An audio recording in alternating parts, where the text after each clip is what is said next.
ಬರೀ ಹುಡುಗಿರ್ದ್ ಮಾತ್ರ ಫೋಟೋ ಬರುತ್ತೆ, ಹುಡುಗರದ್ ಬರಲ್ಲ. ಯಾಕಂದ್ರೆ ಇವ್ರಿಗೂ ಹುಡುಗಿರೇ ಇಷ್ಟ, ನಮ್ಗೂ ಹುಡುಗಿರೇ ಇಷ್ಟ.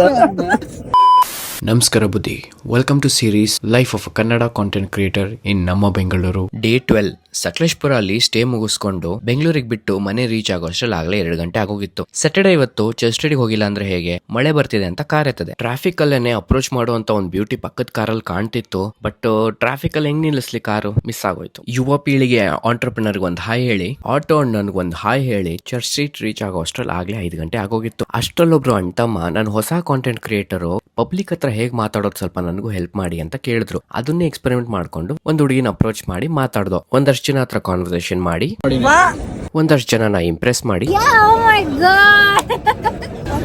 ಕೂತಿದ್ದೆ. ನಮ್ಮ ಇನ್ಸ್ಟಾಗ್ರಾಮ್ ಕುಟುಂಬದವರೊಬ್ರು ಅವ್ರ ಅಮ್ಮ ಹತ್ರ ಮಾತಾಡಿ ಅಂತ ವಿಡಿಯೋ ಕಾಲ್ ಮಾಡ್ಕೊಟ್ರು. ಕಾಂಟೆಂಟ್ ಕ್ರಿಯೇಷನ್ ತುಂಬಾ ಸುಲಭ ಅನ್ಕೊಳ್ಳೋರ್ಗೆ ಈ ವಿಡಿಯೋ ಖಂಡಿತ ಕಳ್ಸ್ಕೊಡಿ. ನಾನು ಆಲ್ಮೋಸ್ಟ್ ಸಂಜೆ 5 ಗಂಟೆಯಿಂದ ರಾತ್ರಿ 1 ಗಂಟೆವರೆಗೂ ಅಲ್ಲೇ ಇದ್ದೆ. ಬಟ್ ಇವತ್ತಿನ ದಿವಸ ಕೈ ಖಾಲಿ, ಕಂಟೆಂಟು ಇಲ್ಲ. ಒಂದ್ ಸಲಾಡ್ ತಿನ್ಬಿಟ್ಟು ಮನೆಗೆ ರಿಟರ್ನ್.